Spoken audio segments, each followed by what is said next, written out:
3 जो है वो कांस्टेंट होगा क्योंकि इसका वैल्यू जो है वो बदल नहीं सकता। वेरिएबल टर्म होता तब कैसे बनाते हैं कांस्टेंट टर्म और यहाँ पे है वेरिएबल टर्म। तो यहाँ पे आप लोग थोड़ा सा ध्यान दीजिएगा।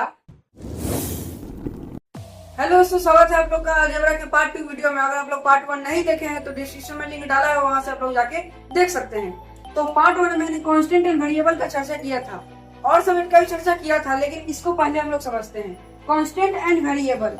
यहाँ पे क्वेश्चन कुछ इस प्रकार आएगा, identify the constant and variable in the following algebraic terms. यानी इसका मतलब ये हुआ कि ये जो टर्म अलजेब्रिक टर्म्स दिया हुआ है 3x - 3ab and 1/2x square, इस तीनों में आइडेंटिफाई करना है यानी खोजना है कांस्टेंट कौन सा है एंड वेरिएबल कौन सा है। तो चलिए इसको कैसे बनाते हैं ये हम लोग सीखते हैं। यहाँ पे हम देख सकते हैं 3x लिखा हुआ है, तो 3 जो है वो कांस्टेंट होगा क्योंकि इसका वैल्यू जो है वो बदल नहीं सकता है। 3 यहाँ पे हो जाएगा कांस्टेंट और x जो हो जाएगा वेरिएबल क्योंकि x का वैल्यू बदलते रहता है।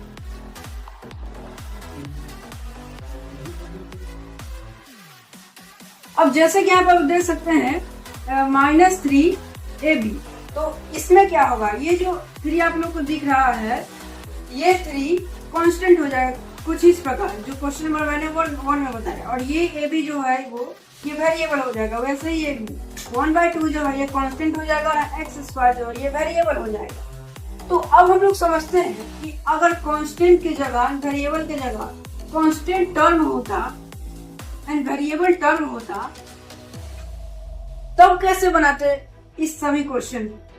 तो इस टॉपिक के ओर यहाँ पर क्वेश्चन हो चुका है चेंज। यहाँ पे है कांस्टेंट टर्म और यहाँ पे है वेरिएबल टर्म।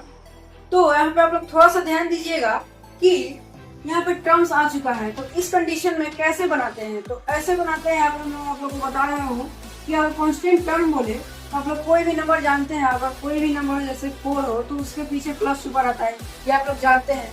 तो वैसे ही 3 के पीछे भी प्लस छुपा हुआ है, तो यहाँ पे कांस्टेंट टर्म हो जाएगा कांस्टेंट टर्म हो जाएगा इसमें 3।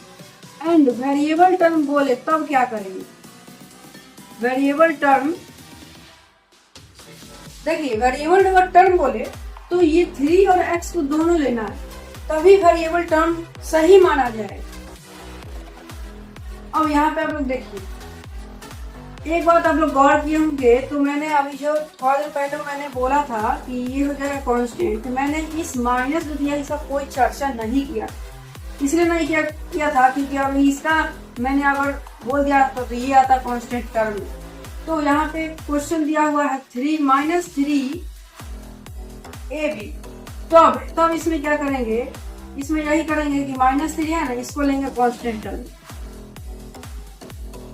कांस्टेंट टर्म इसको लेंगे -3 में, ठीक है। अब ये जो ab है, ये ab तो वेरिएबल है लेकिन वेरिएबल टर्म बोल रहा है, तो इसमें लेंगे -3 वेरिएबल टर्म बोल रहा है, तो इसमें लेंगे -3ab। ये हो जाएगा आप लोग का वेरिएबल टर्म। अब इसका आंसर बताएंगे आप लोग। तो अब नेक्स्ट क्वेश्चन की ओर बढ़ते हैं।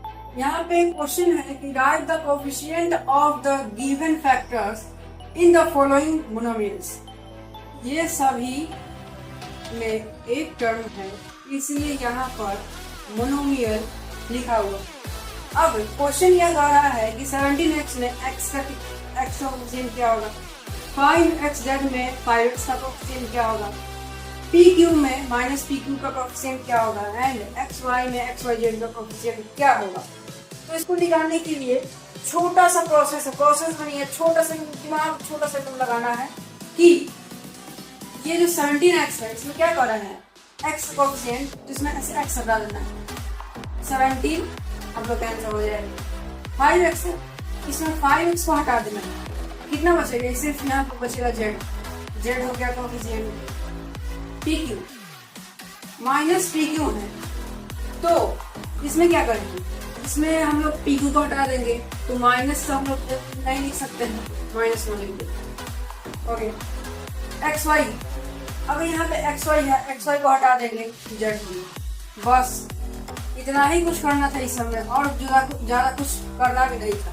अब चलते हैं नेक्स्ट। ये जो टर्म्स है इसका प्लस माइनस का खेल, प्लस माइनस ही सेपरेट करता है कितना टर्म्स होगा।